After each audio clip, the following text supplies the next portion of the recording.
والصلاة والسلام على سید الانبیاء والمرسلین اما بعد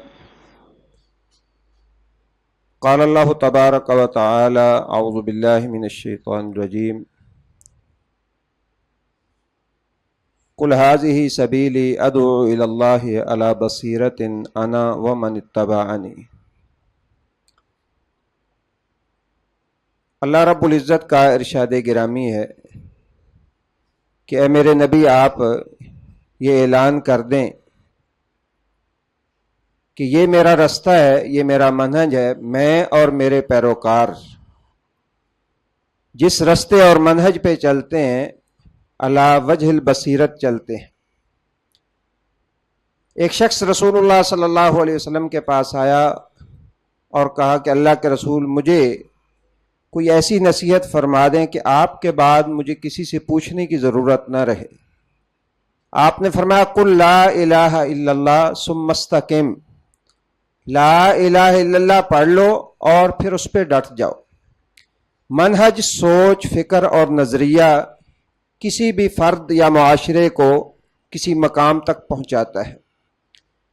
جو قومیں کسی نظریے سے آشنا نہیں ہوتی یا جو افراد کسی نظریے کے اوپر قائم نہیں رہ سکتے، ان کی کوئی ٹھوس بنیاد نہیں ہوتی، ان لوگوں کا کوئی دین نہیں ہوتا، نہ ان کی کوئی فکر ہوتی ہے، نہ ان کی کوئی سوچ ہوتی ہے، جن کے پاس کوئی نظریہ، کوئی منہج جو ہے وہ نہ ہو۔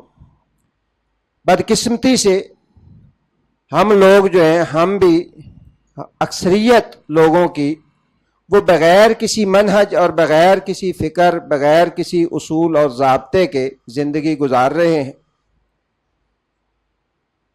جو چیز ہمارے ذہن کے مطابق بغیر کسی اصول اور ضابطے کے ہمیں اچھی لگتی ہے، ہم اس کو پروموٹ کرتے ہیں، اور بغیر کسی اصول ضابطے کے جو ہمارے ذہن سے ٹکراتی ہے ہم اس کا رد کرتے ہیں۔ لیکن اسلام کا مزاج یہ نہیں ہے۔ اسلام کا مزاج یہ ہے کہ جو بھی آپ قدم اٹھائیں پہلے اس کے بارے میں آپ سوچ بچار کریں، تحقیق کریں، اور پھر اس کے بعد جو ہے وہ آپ ایک اپنی رائے اور فکر قائم کریں اور پھر اس کے اوپر ڈٹ جائیں، اس نظریے کے اوپر آپ زندگی گزاریں۔ یہ نہیں ہے کہ آج ادھر کل ادھر، اور آج یہ سوچ کل دوسری سوچ، یہ اسلام کا مزاج نہیں ہے، پہلی بات۔ دوسری بات یہ ہے کہ میں نے پہلے بھی یہ بات آپ کے گوش گزار کی تھی کہ تنقید اسلام کے اندر اس کا ایک ضابطہ ہے، اس کا ایک طریقہ کار ہے۔ وہ تنقید آپ کسی فرد کے اوپر کریں یا حاکم وقت کے اوپر کریں یا کسی عہدیدار کے اوپر کریں، تنقید کے کچھ اصول اور ضابطے ہیں۔ شریعت نے یہ نہیں کہا کہ ہر انسان جب چاہے جیسے چاہے اٹھ کے دوسرے کا گریبان پکڑ لے، یہ اسلام کا مزاج نہیں ہے۔ لوگ سوشل میڈیا کے اوپر مثالیں دیتے ہیں، جی دیکھیں حضرت عمر رضی اللہ تعالی عنہ کو ایک شخص نے دوران خطبہ ٹوک دیا تھا کہ بتاؤ یہ کرتا کہاں سے آیا ہے۔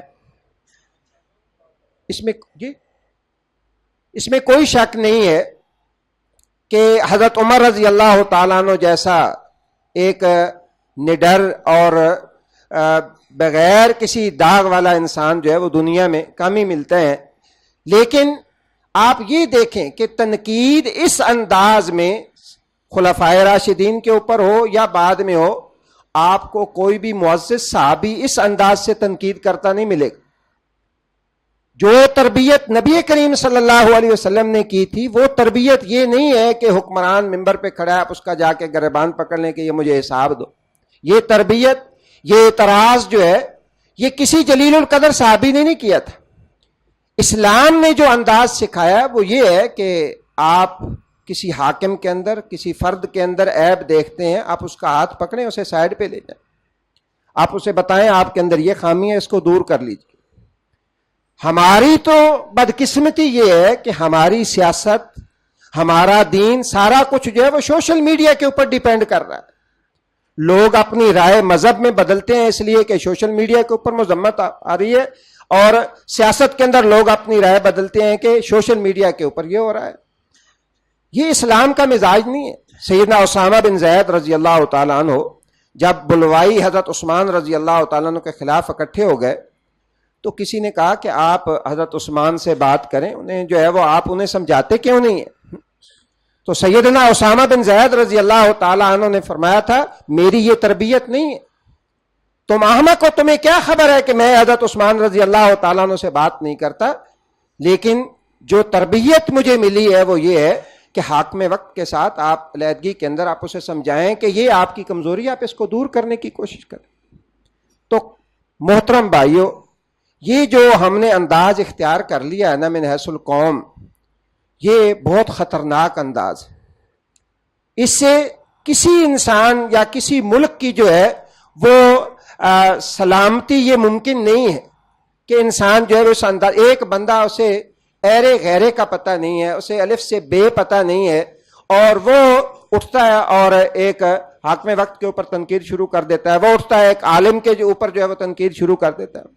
یہ پچھلے دنوں ایسی پوسٹیں گزریں, سیاسی اختلافات لوگوں کے ہوتے ہیں, مولانا فضل الرحمان کے بارے میں ایسی جو ہے وہ گندی زبان جو ہے وہ استعمال کی گئی. اسی طرح جو ہے وہ جو لوگ حکومت کے اندر ہوتے ہیں ان کے بارے میں لوگ زبان استعمال کرتے ہیں. ہاں, جہاں ملک کے قانون کا معاملہ ہو, ملک کی سلامتی کا معاملہ ہو اور دین اسلام کا معاملہ ہو, اس کو جو ہے وہ ہائی لائٹ کرنا چاہیے, آواز اٹھانی چاہیے. یہ ایک مسلمان کے ایمان کا حصہ ہے, لیکن اس کے بھی کوئی قواعد و ضوابط ہیں, اس کا بھی کوئی طریقہ کار ہے, اس کے لیے بھی جو ہے وہ کوئی ضابطہ اخلاق ہے. یہ نہیں کہ انسان جو ہے وہ گالیاں نکالے اور جو ہے وہ لعنتیں بھیجے اور کہے کہ جو لعنت نہیں بھیجے گا اس کے اوپر بھی لعنت ہے. یہ انداز مسلمانوں والا انداز نہیں ہے. اس لیے میرے بھائیوں, رسول اللہ صلی اللہ علیہ وسلم کی تعلیمات ہمارے سامنے ہونی چاہیے, اور سوشل میڈیا کے اوپر جو کمنٹس آتے ہیں یا جو آرٹیکل چھپتے ہیں اس میں سے آپ ماشاءاللہ سارے جو ہے وہ صاحب رائے اور سمجھدار لوگ ہیں. آپ مجھے بتائیں کتنے پڑھے لکھے لوگ جو ہے یا کتنے علماء ایسے ہیں جو سوشل میڈیا کے اوپر جو ہے وہ کمنٹس کرتے ہیں اور سوشل میڈیا کے اوپر اپنی والز کے اوپر جو لکھتے ہیں. تو اس لیے اس کو بنیاد بنا کے انسان جو ہے اس کو اپنی رائے قائم نہیں کرنی چاہیے, بلکہ ایک مسلمان جو ہے اسے صحیح قرآن و سنت کا فہم حاصل کر کے اس کے اوپر اپنی رائے قائم کرنی چاہیے. اور مسلمان کی رائے پھر پتھر پہ لکیر ہوتی ہے, وہ ٹامک ٹوئیاں نہیں مارتا, بلکہ اس کی ایک رائے جو ہے جو مستحکم ہو وہی اس کی رائے ہوتی ہے. تیسری اور آخری بات جو ہے وہ میں یہ عرض کروں گا کہ ہمارے ملک میں اس وقت جو وزراء کے حوالے سے ایک بحثیں چل رہی ہیں, میں کسی سیاسی گفتگو کے بغیر اپنے حکمرانوں کو صرف یہ پیغام دینا چاہوں گا کہ آپ اسلامی تاریخ اٹھا کے دیکھ لیں.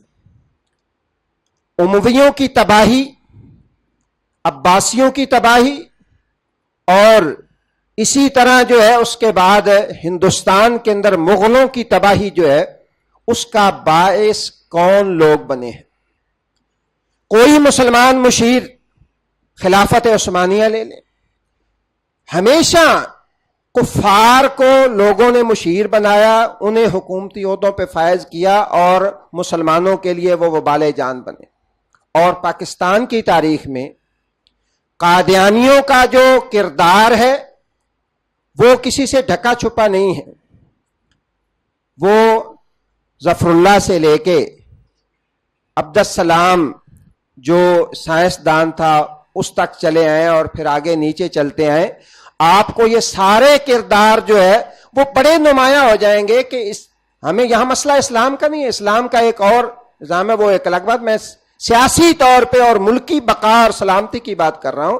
آپ کو بڑا کھل کے سامنے آ جائے گا کہ ان لوگوں نے کیا کیا ہے, اسلام کے لیے کیا, اسلام کو کتنا نقصان پہنچایا اور پاکستان کو کتنا نقصان پہنچایا. بس یہی ایک پیغام ہے. اس کو اگر ہمارے حکمران دیکھ لیں اس پوائنٹ آف ویو سے تو ان کے لیے فیصلے کرنے جو ہے وہ بڑے آسان ہو جائیں گے, اور صحیح رائے قائم کرنا بھی ان کے لیے بڑا آسان ہو جائے گا. باقی ان العزت للہ جمیعا, عزت اللہ کے لیے ہے. جو شخص سمجھتا ہے کہ میں اللہ کو چھوڑ کے, اللہ کے احکام کو چھوڑ کے, اللہ سے وفاداری کو چھوڑ کے, اللہ کے رسول سے وفاداری کو چھوڑ کے میں کوئی عزت حاصل کر لوں گا, تو یہ اس کی خام خیالی ہے. یہ اس کی سوچ تو ہو سکتی ہے، اس کی ظاہری رائے تو ہو سکتی ہے، لیکن اللہ کے کاغذوں میں اس کے لیے عزت جو ہے وہ ممکن نہیں ہے۔ اللہ تعالی ہمیں صحیح سوچ اور صحیح فکر اپنانے کی اور اس پہ زندگی گزارنے کی توفیق عطا فرمائے۔ سبحانک اللہم و بحمدک، اشہد ان لا الہ الا انت، استغفرک و اتوب الیک۔